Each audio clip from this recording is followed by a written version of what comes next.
interrupted by the SWT GDI library DLL pop-up.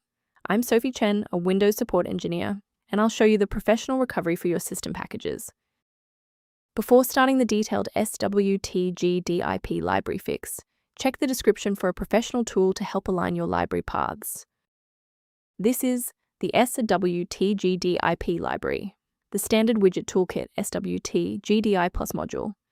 It manages the unmanaged hardware accelerated rendering of Java-based UI elements using the Windows GDI Plus subsystem.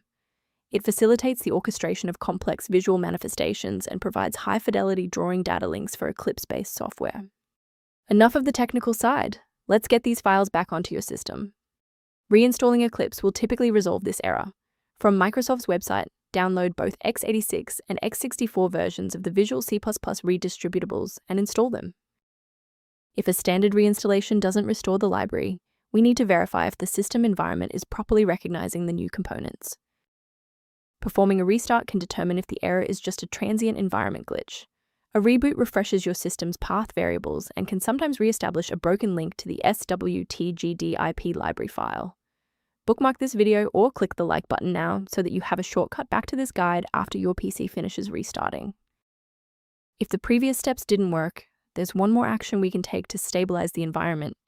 Please pause the video if you need to back up your data before we proceed.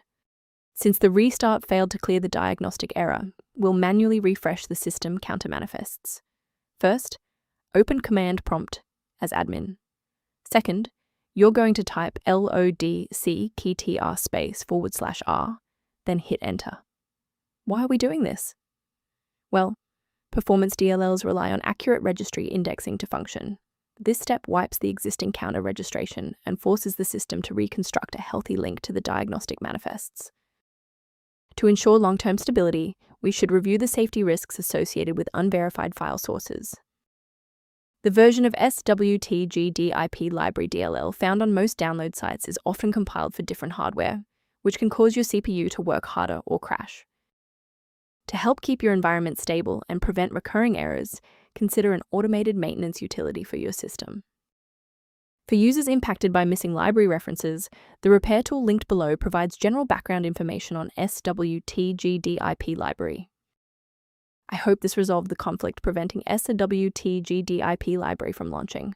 For more deep dive technical tutorials and system configuration guides, subscribe to our channel today.